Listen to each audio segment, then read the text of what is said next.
नमस्कार। आज हम लेसन प्लान यानी पाठ योजना को देखेंगे। आज का हमारा विषय है गृह विज्ञान होम साइंस, जबकि प्रकरण यानी टॉपिक है हमारा संतुलित आहार। तो ये सारा लेसन प्लान संतुलित आहार टॉपिक पर बनाया गया है। बाकी के लेसन प्लान को आप प्लेलिस्ट में जाकर देख सकते हैं। तो जब भी लेसन प्लान बनाना स्टार्ट करते हैं, अपने रजिस्टर के बाएं पेज से स्टार्ट करते हैं। सबसे पहले लिखते हैं विद्यालय का नाम, जिस विद्यालय में पढ़ाने के लिए जाना है। फिर अपना नाम लिखेंगे, फिर क्रमांक क्या है आपका वो लिखेंगे, और विषय हो जाएगा गृह विज्ञान, और प्रकरण हो जाएगा संतुलित आहार। और किस क्लास के लिए है तो 9th क्लास के लिए, और कितनी अवधि आपको पढ़ाना है तो वो हो जाएगा 40 मिनट या 35 मिनट भी हो सकता है। और किस घंटे में पढ़ाना है तो आप अपने अनुसार लिखेंगे। डेट क्या है और आपका सत्र क्या है वो आप अपने अनुसार डालेंगे। उसके बाद आता है समान उद्देश्य। समान उद्देश्य जो कि विषय से संबंधित होता है, और समान उद्देश्य के बाद आता है विशिष्ट उद्देश्य जो कि हमारा प्रकरण से संबंधित होता है। तो समान उद्देश्य में इसका लगभग 4 या 5 पॉइंट देखेंगे। जैसे कि पहला है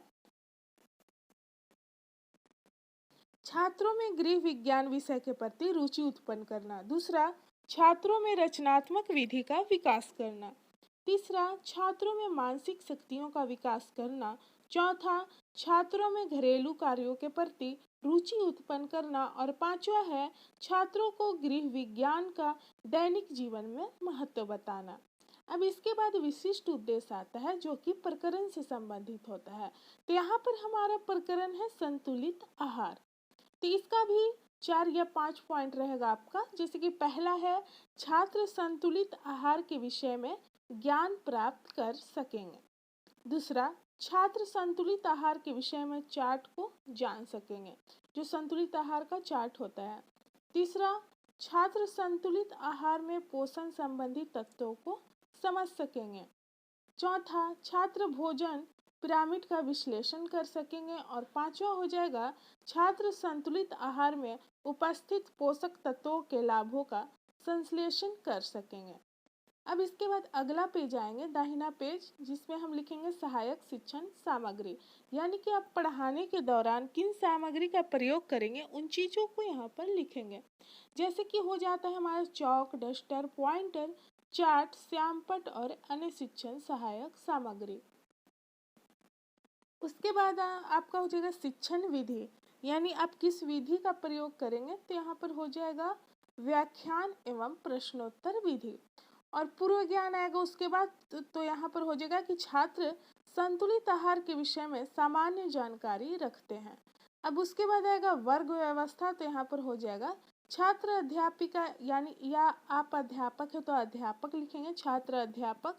तो यहाँ पर छात्र अध्यापिका अपनी सुविधा के अनुसार वर्ग को व्यवस्थित करेंगे। उसके बाद प्रस्तावना आता है। तो यहाँ पर प्रस्तावना में 2 कॉलम बनता है, एक छात्र अध्यापिका कथन और दूसरा छात्र संभावित उत्तर। छात्र अध्यापिका कथन में छात्र अध्यापिका प्रश्न करती हैं छात्रों से, और छात्र संभावित उत्तर में जो प्रश्न का उत्तर आता है उन चीज़ों को हम लिखेंगे, छात्रों के द्वारा जो उत्तर आता है। तो ये प्रश्न लगभग 4 या 5 होना चाहिए, और लास्ट में हमारा टॉपिक निकल कर आना चाहिए, यानी कि जिस टॉपिक को हमें पढ़ाना है। तो हमारे यहाँ पर टॉपिक है, प्रकरण है संतुलित आहार। यहाँ पर हम देख सकते हैं कि ये प्रश्न और उत्तर दोनों एक दूसरे से संबंधित होंगे। जैसे कि पहला प्रश्न करती हैं छात्र अध्यापिका कि बच्चों जब भूख लगती है तो आप क्या करते हो। तो छात्रों के द्वारा उत्तर आता है भोजन करते हैं। अब उसी से संबंधित दूसरा प्रश्न करती हैं छात्र अध्यापिका कि भोजन में आप क्या क्या खाते हैं। तो इसका उत्तर आता है छात्रों के द्वारा फल, सब्जी, रोटी, दूध, अनाज आदि। अब इसी से संबंधित तीसरा प्रश्न बनेगा कि फल, सब्जी, रोटी आदि कैसा आहार है। तो छात्रों के द्वारा उत्तर आता है पौष्टिक आहार है। अब छात्र अध्यापिका प्रश्न करती हैं कि पौष्टिक आहार का संबंध किससे होता है। तो छात्र यहाँ पर बताते हैं संतुलित आहार से संबंध होता है इसका। अब पांचवा प्रश्न है कि संतुलित आहार के बारे में विस्तार पूर्वक बताएं। तो यहाँ पर छात्र नहीं बता पाते हैं, इसलिए समस्यात्मक हो जाता है और हम देख सकते हैं कि हमारा टॉपिक आ गया जिस टॉपिक को हमें पढ़ाना है। तो फिर इसके बाद हो जाएगा छात्र अध्यापिका कथन संतुलित आहार, और पाठ की उद्घोषणा में हो जाएगा कि आज हम लोग संतुलित आहार के बारे में विस्तार पूर्वक अध्ययन करेंगे। इसके बाद अगला पेज आते हैं, अगला पेज में जिसमें कि हम दोनों साइड का पेज यूज करेंगे। इसे प्रस्तुतिकरण ऊपर छिप गया है, यहाँ पे प्रस्तुतिकरण होगा, ऊपर लिख देंगे आप। यहाँ पर 4 कॉलम बनेगा। एक शिक्षण बिंदु, दूसरा छात्र अध्यापिका क्रियाशीलता, तीसरा छात्र क्रियाशीलन और चौथा श्यामपट्ट कार्य। तो शिक्षण बिंदु में यानी कि हमारे जो टॉपिक यानी प्रकरण है तो उससे संबंधित पॉइंट रहेगा, और छात्र अध्यापिका क्रियाशीलता जो है तो उस पॉइंट का व्याख्या रहेगा कि छात्र अध्यापिका ने किस तरह से समझाया है, पढ़ाया है। और छात्र क्रियाशीलन में छात्रों का व्यवहार किस तरह से है, किस तरह क्लास में उत्तर दे रहे हैं, उन चीज़ों को यहाँ पर लिखेंगे। और श्यामपट्ट कार्य यानी कि ब्लैक बोर्ड वर्क में मेन पॉइंट को यहाँ पर लिखेंगे ताकि छात्र विषय को आसानी से समझ सकें। जैसे कि आप क्लास में लिखते हैं उसी तरह यहाँ पर लिखेंगे, और डायग्राम भी आप अपने अनुसार बना सकते हैं। तो जैसे कि हमारे यहाँ पर हो गया शिक्षण बिंदु संतुलित आहार क्या है। तो संतुलित आहार वह भोजन पदार्थ है, भोज्य पदार्थ है जिसके द्वारा ग्रहण किया गया भोजन शरीर में पोषक तत्व जैसे कि प्रोटीन, विटामिन, जल, खनिज लवण, कार्बोहाइड्रेट आदि की आवश्यकताओं की पूर्ति करता है, जो हमारे शरीर को सुदृढ़ता, शक्ति और सुरक्षा प्रदान करता है तथा बीमारियों आदि से बचाव के लिए आवश्यक होता है संतुलित आहार। अब जो व्याख्या दिया गया है उसी से संबंधित प्रश्न करती हैं। आप क्लास में और विस्तार से व्याख्या अच्छे तरीके से दे सकते हैं, क्योंकि यहाँ पर जो हमारा पेज होता है इसमें ज़्यादा लिखने की जगह नहीं होती है, इसलिए शॉर्ट में यहाँ पर लिखेंगे। तो बोधात्मक प्रश्न अब छात्र अध्यापिका प्रश्न करती हैं जो पढ़ाएं। तो संतुलित आहार क्या है, तो छात्रों के द्वारा उत्तर आता है संतुलित आहार वह है जो शरीर की पौष्टिक तत्वों की आवश्यकताओं की पूर्ति करता है।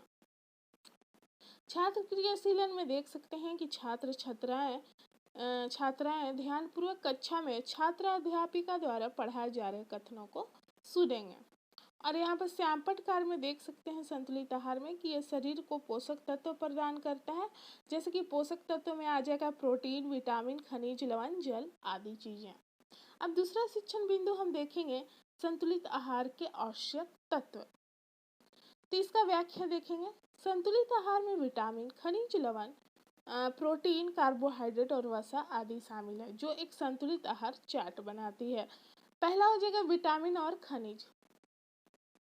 ये चयापचय तंत्रिका और मांसपेशी तथा हड्डियों के रखरखाव और सेल उत्पादन को बढ़ाने में मदद करता है। कार्बोहाइड्रेट शरीर को कार्यों के लिए ऊर्जा प्रदान करता है। वसा जो है वसा ऊर्जा और विटामिन प्रदान करता है और हार्मोन को संश्लेषित रखता है। और प्रोटीन का भी वही कार्य है, कोशिकाओं को बनाए रखने, नई कोशिकाओं के निर्माण में वो सहायक होता है। तब जो व्याख्या दिया गया है इसी से संबंधित प्रश्न करती हैं छात्र अध्यापिका कि शरीर के लिए प्रोटीन की क्यों आवश्यकता है, क्यों आवश्यक है।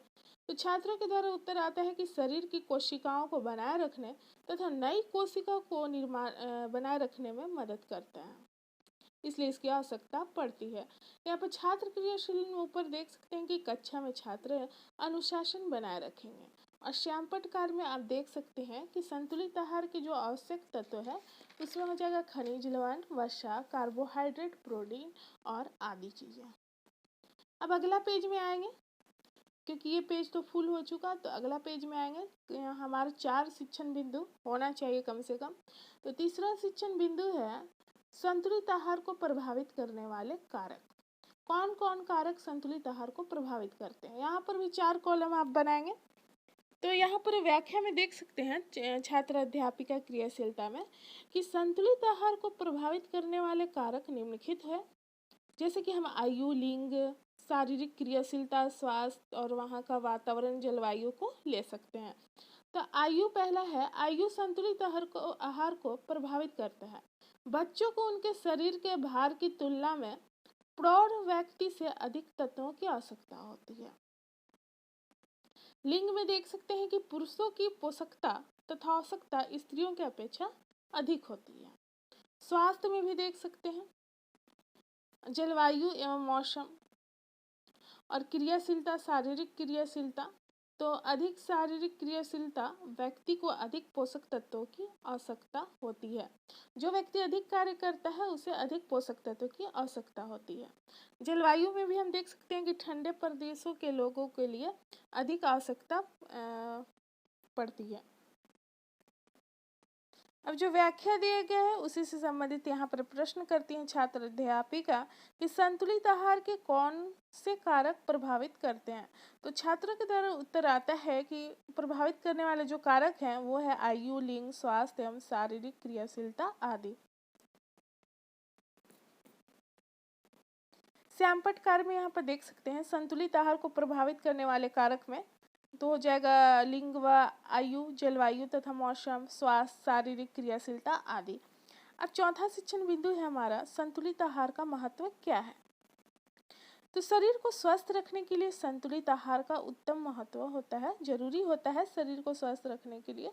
तो यहाँ पर देख सकते हैं कि ये जो है शरीर को पोषक तत्व प्रदान करता है, दूसरा ऊर्जा निर्माण में सहायक होता है, तीसरा शारीरिक क्रियाओं का सुचारू संचालन में सहायक होता है, रोग प्रतिरोधक क्षमता प्रदान करता है और समग्र स्वास्थ्य की दृष्टि से आवश्यक होता है। अब जो व्याख्या दिए गए उसी से संबंधित प्रश्न करती हैं छात्र अध्यापिका कि संतुलित आहार का महत्व क्यों है। तो छात्रों के द्वारा उत्तर आता है कि यह शरीर को पोषक तत्व, ऊर्जा और रोग प्रतिरोधक क्षमता आदि प्रदान करता है।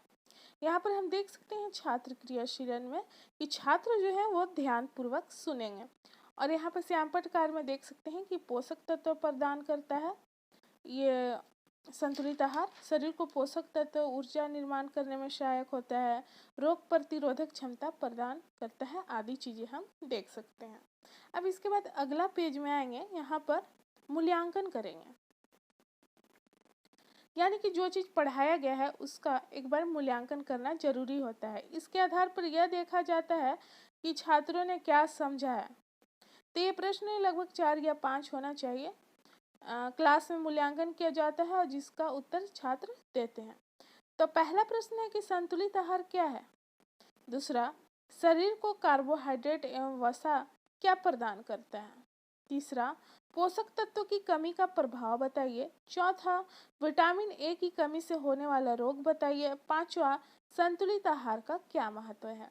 अब उसके बाद पुनरावृत्ति आता है, यानी कि जो चीज पढ़ाया गया है उसको एक बार दोहरा दिया जाता है ताकि छात्र भूले ना। तो यहाँ पर हो जाएगा संतुलित आहार शरीर की पोषक तत्वों की पूर्ति करता है।